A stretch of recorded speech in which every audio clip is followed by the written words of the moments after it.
And welcome to this week's edition of Think Big. I'm your host, Akia Garnett. Thank you so much for tuning in. I'm joined this week by two special guests, and I'm so excited that they're going to be with us to help us understand the great work that they're doing down in the Stafford region. First up is going to be Lamont Brown, and he's a wealth management advisor. He's been doing this work for a few years now, and we're going to talk with him about that, and then we'll move over to talk with Mary Parnell. She heads up the education division for the Stafford Regional Black Business Chamber, and we're going to talk with her as well. So thank you so much for being with us. Lamont, how are you? I'm doing well. Thank you for having me this evening. Great. So how'd you get your start in wealth management advising? Well, it was an interesting route. I'm originally from West Texas. Started out initially enlisted in the Marine Corps because that was the best way to get out of West Texas. Spent 15 years as both an enlisted man and as an officer. Got out and became an engineer initially. And from there, I decided one day to follow my passion, which drove me to become a financial advisor. Now I serve families today, helping them to achieve their long-term goals and making sure that they can answer those questions that they really have out there for themselves, like, will I be able to retire and when can I retire? Right. Wow. I mean, what does all that entail, being a financial advisor? It entails a lot of listening and getting to know people and figuring out what their true goals are and their true burning desires. Because a lot of us, we work a long life and we spend a lot of time getting to put money away, but we really don't know how to turn that into income as we retire. So making sure we understand what that looks like and who they really want to be once they actually retire. Right. Do you find that people are sort of nervous about their future financially, concerned, worried, scared?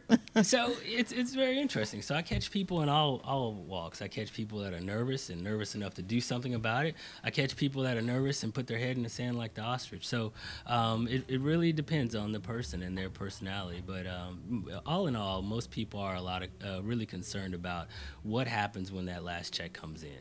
Wow. And so you are also the president of the Stafford Regional Black Chamber of Commerce. Yeah. And first of all, before we go into that, thank you so much for your service. Thank you. Just yesterday, we celebrated Memorial Day in this country. Yes. Were you out there with Rolling Thunder? No, I wasn't. I don't own a motorcycle. I haven't owned a motorcycle since my sons were born. But that was a little agreement between my wife and I. But I was there in spirit. Awesome. Okay. So then, with the Stafford Regional Black Chamber of Commerce, tell me about that.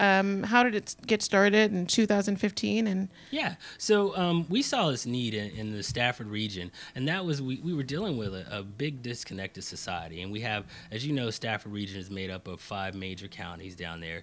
And we really saw that the African-American businesses weren't coming together. We didn't even know each other existed. And we started with this one meeting where we had 85 people show up, and they were really interested. And from that day forward, we decided to charter and become a chamber. Wow, that's a lot. 85 people for the first meeting? For the first meeting. That's great. Is it more of a rural part of the state that you cover? No, actually, we cover the Fredericksburg region, which covers Fredericksburg, Fredericksburg City, Spotsylvania, Spotsylvania County, Stafford, King George, as well as Caroline County. So you guys have a great mixture of urban and suburban and a little bit of rural in there. I don't know if you'd call us urban. No urban in there? Having been Fredericksburg is, well, I guess D.C. in comparison to D.C., maybe not. Having been in D.C. today, I don't know if you'd call us urban or not. What types of support do you also provide at the Chamber? So our main focus is on connecting Black businesses with each other and making sure that we know each other's out there and also learning from each other, creating that synergy between the knowledge that we have.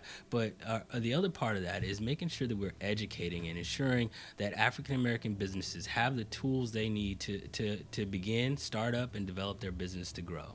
Right. Do you find that Blacks in the area are understanding who you all are and able to reach out to you guys, or are you doing more of the reaching out now to inform them? We're doing a little bit of both. Okay. We're winning both ways.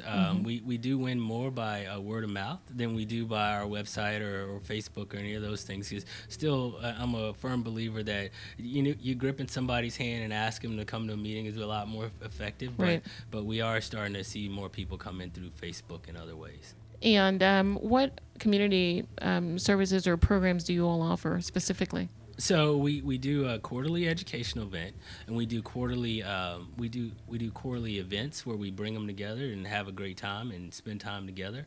And then we also bring in great speakers to speak like yourself to talk to our organization and make sure that we're getting the knowledge we need. I really enjoyed my time with you all last month. Was it last month or this month? I think it was earlier this month, maybe. Yeah, it was earlier this month. Yeah, it was a great experience. You guys have had so many different types of businesses, business owners in the room. What types of, on average, do you find? Because I know that who was in our actual seminar didn't include all of your members. So our members generally range from startup businesses out to about 5 years. And as you know, in that phase, it's a very integral part of a business's life. There's a lot of stuff you don't know and a lot of stuff you got to learn. So a lot of our businesses focus in on that. Right. And how are you all, I guess, segmenting out and helping those who might just be starting up versus those who might be a little more mature and need different types of programs and services? We're focusing on making sure they all have the basics. And that's the great. fundamentals, making sure they understand their marketing, they understand their books, which Mary can talk about a little bit later on. They understand all the challenges that are going to be facing them as they look forward to growing a prosperous business. That is so awesome that you're having them to focus on the basics, though, because so many kind of skip over that. You jump in business, you win a major contract or, get a good customer going, and then you just kind of skip over a lot of stuff because success has already hit you. And then you find that, you got to go back and, cross some T's that you forgot or didn't even know existed. Yeah. Wow. Definitely. So that's one thing that I noticed in my role as a financial advisor is I was running into business owners that didn't have the basic knowledge of do you have a bookkeeper, yes or no? Right. And a lot of them didn't. And do you know about marketing? Who's your marketing? Who are you marketing to? And asking those basic questions and finding out that they didn't know the answers led us to where we are. And that's how we kind of drive our education program to address those needs that we see our business owners having. So, and you can identify with your members in both ways, I guess, not only as a leader of the chamber, but also as a fellow business owner. Yes. You said that, financial advising is your passion. How did you figure that out, having been in the military? When did that come to you? So it came in the most oddest way. I was reading this book called What Color is My Parachute? And it told me to look around and see what I was interested in. And I took a look. At the time I was working as a system engineer at a local not-for-profit, and I looked up in my bookcase, and I had more financial advising books and personal finance books than I had engineering. Wow. So from that day forward, I said, you know what, I gotta follow my passion. This is something I started when I was in college, decided that, I'm gonna wait until later because I'm going back in the Marine Corps, and then realized that was truly what I really wanted to be doing. Wow. And then the usage of the word wealth, I mean, over the last decade or so, this usage of the word wealth has become more and more commonplace. But, in past days, you didn't really use that. People didn't use it unless they were wealthy or, were moving in that direction. Or they had the issues of the wealthy. Yeah. Right. Do you find that people are really educated on what that means, or do you, or are you working with people in your passion area of wealth advising to educate them on everything that has to do with, building and sustaining a financial portfolio that would help them? So we find that, I find personally that a lot of people come into it not really knowing how we can help. What questions we can help them answer, and what types of things they should be asking us as financial advisors. And our industry has done us no favors by creating these many terms. You have financial advisor, you have wealth management. What's the difference in all of those? But what I find is that people just need to know that there's someone out there to help you walk through this walk down this path and find and answer those tough questions, like, do I have enough money saved up? Right. Where do I go next from here? And how do I buy this house, or do I buy this car, and those types of questions. So you are in leadership with the chamber. What drew you to that specifically? Because it's one thing to join a chamber. It's one thing to support a chamber, get on a board for the chamber. It's another thing to lead up, a chamber. What happened there? So I started out, and I looked at it, and I was really passionate about the people, and I was really passionate about the issues that I was seeing. Because as a Marine and as a financial advisor, I would run into a lot of issues, and it became overwhelming to see how many people didn't know things that I had to learn, or things that I already knew. Right. And wanting to be able to share that, and then also drive the direction of the organization to a point where it could benefit the local community. Because our community is disparate. I mean, we're all over the place. We stretch out probably, 20 miles between the tip to end of each one of our counties. So. And so you're supporting predominantly African Americans and Blacks. Is it also other minority groups that are members of your group? Or we are open to all. And I like to just say it that way, is that there's no restriction on it. If you're a minority, if you're Black owned, if you're not minority, you can come in and become a member of our organization, and you'll find that our organization is focused on that startup to developing business. And a lot of other chambers tend to miss that, and because they're dealing with the larger people, and I understand that. So our focus is primarily on the startups. What is your biggest hope for your members? My hope is that we grow some strong businesses, and we get to the number of 100 businesses that we serve in the local area, and that we grow beyond where we are right now. And what would you say their greatest pain point is on average, your members, and how are you working to address it? Greatest pain point that I see right now is connection, knowing what you don't know and connecting with people who can help you find that. Right. And what we're doing to do that is we're having these quarterly events where we're bringing everyone together, and people are getting to know each other. And once they start to know each other, start to trust each other, and start to build those relationships, I think we'll have a much stronger business community down in our area. Right. And so I know that that type of role is got to be pretty intense. How do you balance it all, your financial practice, and actual leadership with the chamber? I'm imagining that you get calls sometimes. I do. Hair is on fire. Some people, you got to put up some fires out in the middle of the day and things like that. How are you toggling those? I spend a lot of time thinking through it in my free time, and that's generally where it is. And this is something that I'm passionate about. So the time spent is not really time spent. It's not like I'm doing anything difficult or anything. This is something I really enjoy, and these are people that I'm really passionate about helping. Helping them to overcome those roadblocks and see those obstacles before they come is something that I really am interested in making happen. And what kind of strategic planning do you all do? I would imagine that you also have advisors that support the chamber and folks that make up a leadership team or committee. What does that look like? So we have a board, and we have 5 members on our board, and we're made up of everyone from technology to we have a former CPA, we have we have a personal assistant, we have a lot of different people coming in from different walks and backgrounds, and we're always open to our members to provide us advice. And that's one good thing about having a chamber that's starting out, is we can listen to our people and make decisions quickly. So we do spend a lot of time. That's great. I mean, some organizations, and especially those that are membership oriented, have a hard time just finding out where people are. Yeah. How are you? I mean, because that's a nice territory that you all have. Yeah. How do you all go about that? Just actually finding folks so that you can acquire new members? We're doing it word of mouth. We're going out and someone knows someone that's an African American business owner. We're sending that person in to ask the question, hey, do you know about the Stafford Regional Black Chamber of Commerce? Would you like to come to a meeting? And we're making it known that way. Right. We're using the simple, hey, I know you, you know me.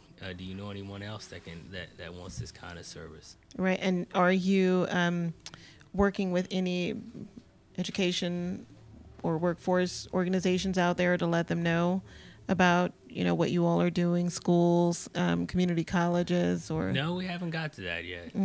We've been working primarily on growing our membership and making sure that we're serving our members. And our next step, once we get to a point where we're ready to move forward, then we'll start to be able to reach out and build some more of those relationships in the area. Well, I applaud you. I know it's couldn't be easy. No, it's not. But at least you're passionate about it. And that makes it worth it. So I really applaud you. We're going to go to break, and then we'll have you back to answer some questions on our panel. Okay. We'll be right back. Thank you.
You've been watching Think Big. I'm your host, Akia Garnett. Now we are joined by Mary Parnell, and she is the chair for the Education Division with the Stafford Regional Black Business Chamber.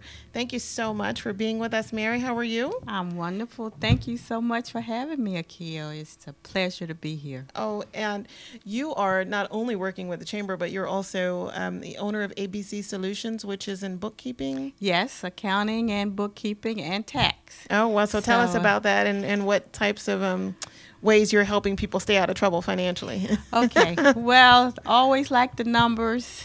You put the dollar signs with it, and I just go crazy. And so accounting was always my choice, my interest. And so I did a lot of things with, once I finished college, worked in public accounting, worked in private accounting, and so did a lot of different things. My most recent job was with the Small Business Development Center, and from that, I really knew that I wanted to take the accounting and go back into business for myself. Wow. And so I taught for a while, so I've had a lot of experiences, been the controller of a couple of companies over the career. So just a lot of accounting experience, and then with helping businesses to get started, I focused on the second stage businesses, existing businesses, and the other counselor in our office focused on startups. And so with all of that led me to ABC Solutions. So do you find that people know their numbers? Not usually. People know what they know. They know their skill. They know their expertise. They don't necessarily know the numbers, and that's where I come in. And I also found that there was a big need, that there was somewhat of a void in that area, in our area, whereas most folks, they don't understand the numbers. They don't necessarily want to pay for the services. And also many of them just having a conversation once or maybe twice a year. Wow. And so that's where I saw that there was a real need for my services to kind of change that around, have ongoing conversations and helping folks to understand the numbers. Okay. And when you say they don't really want to pay, do they think they can do it themselves? Yes, I can do this myself until it's clear that they can. Yes. You know how entrepreneurs will start out. And then, many don't necessarily have the funding that they need. Yeah. And so, you can understand. That's got to be like that's a catch-22 sort of thing. Yes. Chicken before the egg. Mm-hmm. So tell us about the specific role that you play with the Chamber. Okay, with the Chamber, I'm just excited about education. Lamont, who was here earlier and will be back, he asked me to come and serve in that role at the Chamber, and that's really the only thing that I would like to do. I'm just excited about learning, think that there should be just lifelong learning with all of us, and then it's just so many resources available to us today. And so I embraced it wholeheartedly and have loved every minute of it. And you said that you taught earlier. What did you actually teach? In my career, I taught principles of accounting and business writing at a university. This was shortly after I got my master's degree. So I have an accounting degree and I have a master's degree, and that really started the path. The instructing in accounting really helped me to kind of solidify the accounting. It's one thing when you're going through and you're just trying to pass the test and get through the class, but if you're trying to impart something to someone else, and that was an interesting experience. I was early 20s and not much older than the students in my classroom, so that was an interesting dynamic, but led me to take the next step, which is what I realized I wanted to be certified. And so I needed to work in public accounting in order to do that. Well, I just think it's a great compliment, the fact that you have that experience building out a curriculum and then being able to take that and let it inform the work that you're doing with the Chamber. This is how you're making a difference in the lives of so many small businesses in that area. What is it that you love most about this particular role? Well, that I get to interact with so many. Part of my personality, and anyone who knows me, service and my faith is a great part of me. And so being able to serve and help others is really gives me a lot of fulfillment. And so that's the most exciting thing. I know that there is a need. I know that I'm fulfilling a need. And so just the fulfillment that comes from that and then also knowing that I'm helping others. And how do you determine which new trends to offer your members in the form of education? Well, it's so much out there now. It's usually, we try to offer the basics, like accounting, branding. We're so just wonderful to have you with us and the knowledge that you imparted. So we do some basic things like the marketing and the accounting, and of course social media. And then we like to bring in some other different topics just to broaden it out. For instance, public speaking is something that we're planning to do. Great. Helping businesses with, you're running your business, how's your health? How to stay healthy while you're running this business. And so doing the basics, but then also, I guess, trying to build a well-rounded business owner too, and so those topics that would lend itself to helping a business owner to not only have the business but to be successful in it all around in health and everything else. How many educational opportunities do you all put on a year, or do you have ideas for what's going to be next year? We talked some about next year, but mostly we had kind of planned the year ahead, and as we get closer to the end, so probably sometime around September, we'll be looking more into the new year. But so we have a monthly speaker each month, and then we have an education and a more expanded program, which is the kind of program that you did for us. And then, of course, we do have the networking, which is also, the education piece, of course, is important, and then we also have the networking, and it's some education that goes along in that as well. Yeah, and so you are, running your business, and this is something I talked to Lamont about earlier. You're running your business, ABC Solutions, and you're building out the educational platform for the chamber, which has got to be terribly exciting. I know I would be terribly excited to get to plan all the things that people are going to learn, having my own background in from being an adjunct for university in the D.C. area. How do you curb all that enthusiasm so that you can actually get things done every day in ways that you feel satisfied, with the progress that you've made? Well, I guess it's just, being able to do what I love. And so I can keep the lid on, because I know I've always been one, if I have a goal and something ahead of me, I can just kind of plan it out and be able to do it in pieces. And so, I can keep the lid on because I know that I'm doing the things that I plan to do, so that's kind of how it's done. And you were, and we kind of touched on this earlier, involved with small business development in the past. Can you tell us a little bit about that?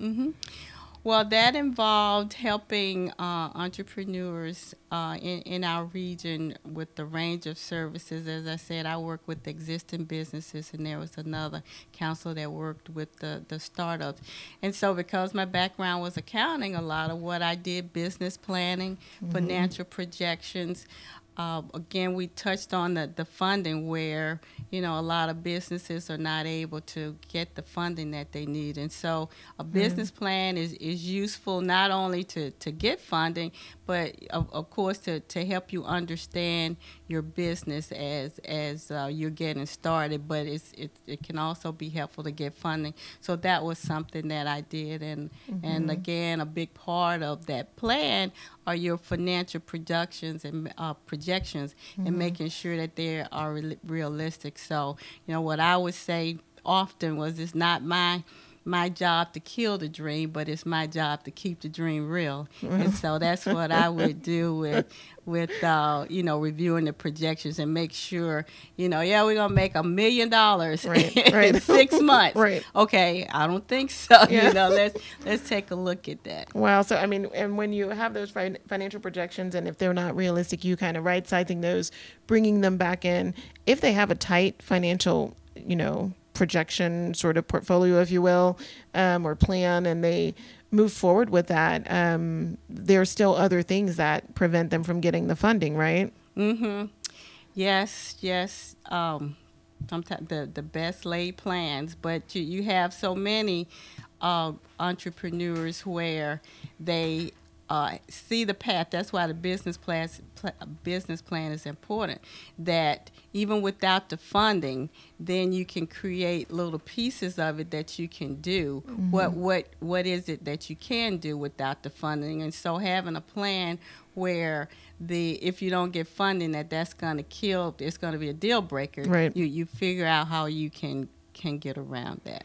So are you right now looking for folks who can lead a workshop or seminar for you all in the near future? Absolutely. Again, because we want to continue to offer topics and speakers and expertise, just continue to grow and get better and improve. Yes, we'll always open. Okay, great. And then the greatest educational opportunity, or folks who have what particular skill sets should be reaching out to you? Well, entrepreneurs, those that really want to come and share what they do and feel like they are able to impart something to our group. We've had, a number of entrepreneurs to come to us. One owned several franchises in the Fredericksburg region, and so he came and talked about it. Was a military person, and he talked about his background in the military and how it shaped a lot of what he did. And then also he provided a lot of books that had helped him, and so he shared that with the group. And so persons that are in business and feel like they have something that they want to impart to the group is who we're looking for. Great. Well, we will put contact information up for how you can get in touch with Mary at the end of the show. Stay right there. We'll be right back with a quick panel with Lamont and Mary from the Stafford Regional Black Business Chamber.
Think Big. I'm now joined by my panelists, and I'm excited that you both are now here with us to help us wrap up the show for this week's edition. Yes. You guys have been tremendous with, sharing information about what you're doing, not only in your professional career, but also building awareness for something that's so very important, helping people build wealth for themselves and for their families, not just through your own professional role as a financial advisor, but also building that wealth for themselves by learning about the things that you all have to offer at the chamber and being able to take advantage of those things. So what you've got some strategic changes that are coming up or on the horizon, right? Yeah, so we're looking at recasting ourselves and kind of taking a look at what our current name right now doesn't say everything we wanted to say. So after your session with us, we started to really take a look at our vision and where we wanted to be. And one of the things that our members were saying and our prospective members were saying was, I didn't know you covered that area. Wow. So that in was geography. In geography. Yeah. So we did a hard look at what area do we cover, and then how do we explain to people so that when they see our name, they know who we are and they know they need to connect up with us because we're here to help them. Wow. I mean, was it challenging to say, well, we're not going to go there, we're going to stay here, or we're going to, I mean, that must have been interesting. It has been. So everyone has an opinion, and we found that out. Boy, do they. One way or the other. So, but it has been a challenge for us because there's a lot of terms that are not used to cover our area. Like you have the Rappahannock region. That's one area. And then you have Greater Fredericksburg region. Right. That's another area. So we see a lot of different things being used to cover an area that we know and love, but that we just want to make sure everyone else understands what it means when we say it. Right, and that territory, or that change in strategic or rebranding, if you will, does that also change the territory, the footprint, your geographic footprint, or is that still the same? It's going to stay the same because Okay. When we first started our bylaws, our intent was to cover that area already, and we put it in our bylaws to cover that area.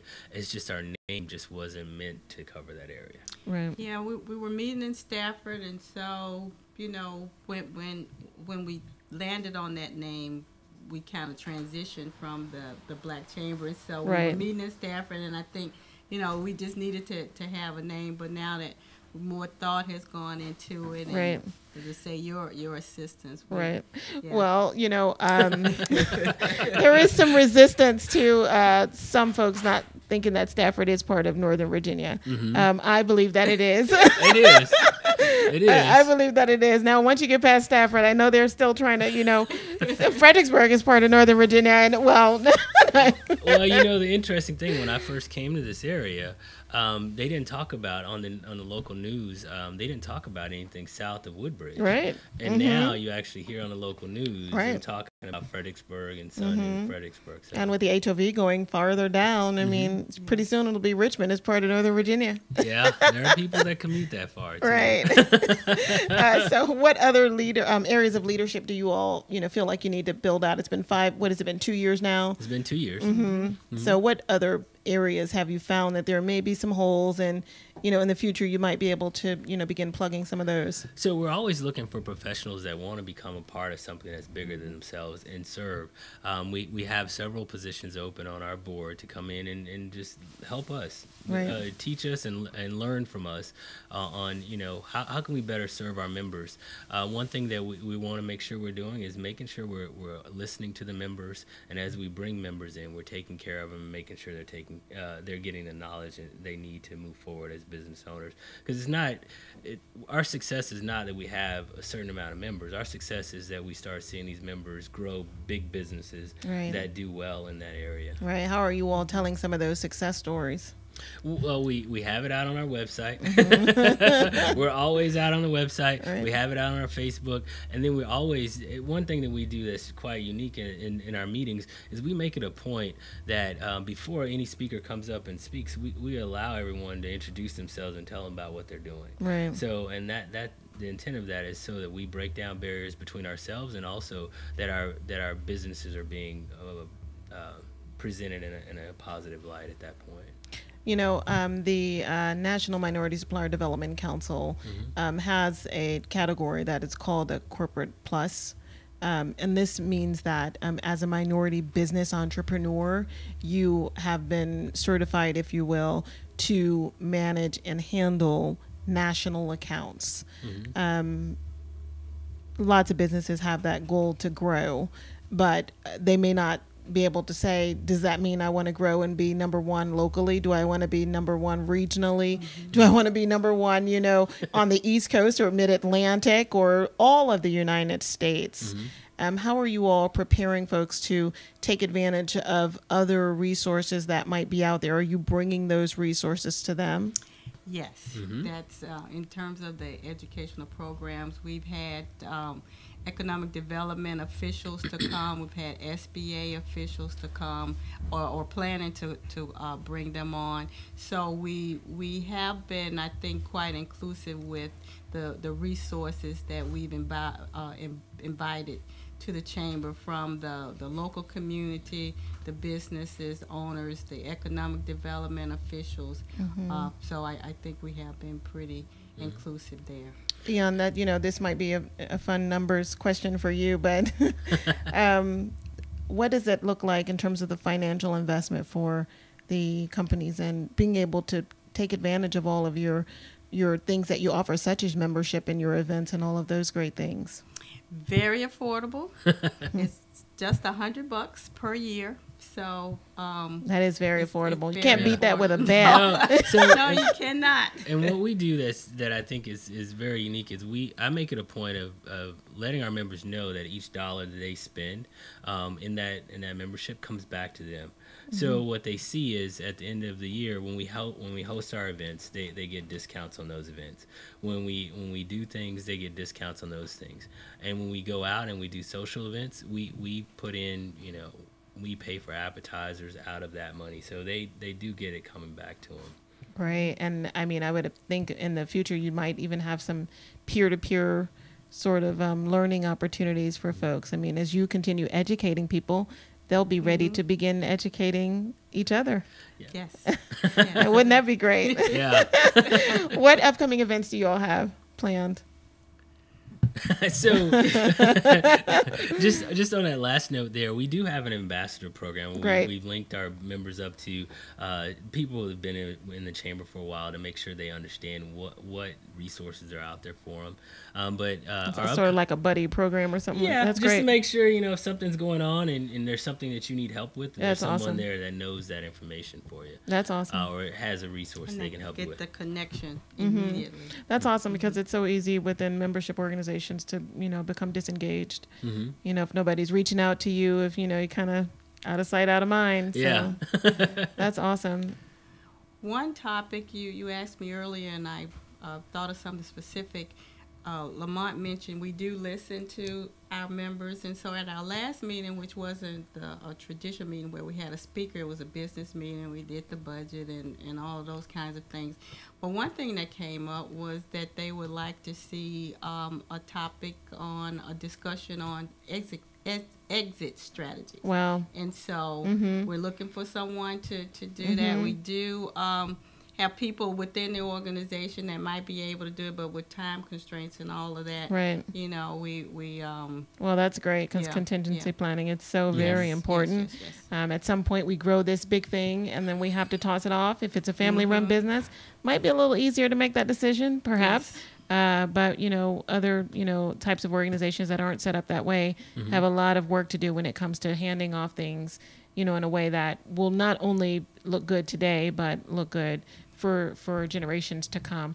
Tell us about those upcoming events that you guys have planned. So part of our quarterly series, we're having our quarterly outreach, and we're going to have a barbecue that's coming up on June 24th. Nice. And so we're gonna get together, and we have tickets that are on sale right now. And we're going to be able to put that out there so that everyone can learn about that. And then we're going to have a Black Business Expo coming up in September, and that's going to be our quarterly outreach to the community to make them aware that there are Black businesses out here that do that. And sometimes we do get contacts from people interested in, hey, I want to buy something and I want to make sure it's a Black business. So, and then our annual event, which is our gala, which was a great event last year. We had over 55 people show up, and that was our first year doing that. That is for first year. That's awesome. Yes. Where's that going to be? It's going to be somewhere in Fredericksburg. I'll Okay. tell you. So we got 5 counties to choose from. Right. And whichever one, we find the best location and for our membership, we'll definitely be there. But last year was in Fredericksburg. Most likely to be somewhere in Fredericksburg this year, though. Well, make sure I know, because I'll start getting my black, dress together. Is it black tie? It is. Yeah. Okay. It was a great event. Yeah. Nice. Well, it's been so wonderful having you both as our guests for this week. Again, I applaud you for the work that you're doing to increase awareness, for literacy and business for Blacks in business that are in that region of Virginia, and also the work that you're doing professionally in your own private businesses as well. It all leads to a wonderful cause and a stronger bottom line. Yeah, definitely. For everyone. For everyone. Member and organization. Right. Thank you again, Lamont and Mary. Thank you so much, Akia. We enjoyed it. You've been watching this week's edition of Think Big. I'm your host, Akia Garnett. Feel free to reach out to me. I am online at social, all over, Akia Garnett. You can also find out information about upcoming episodes and how you can be a guest on this show at akiagarnett.com. See you next time.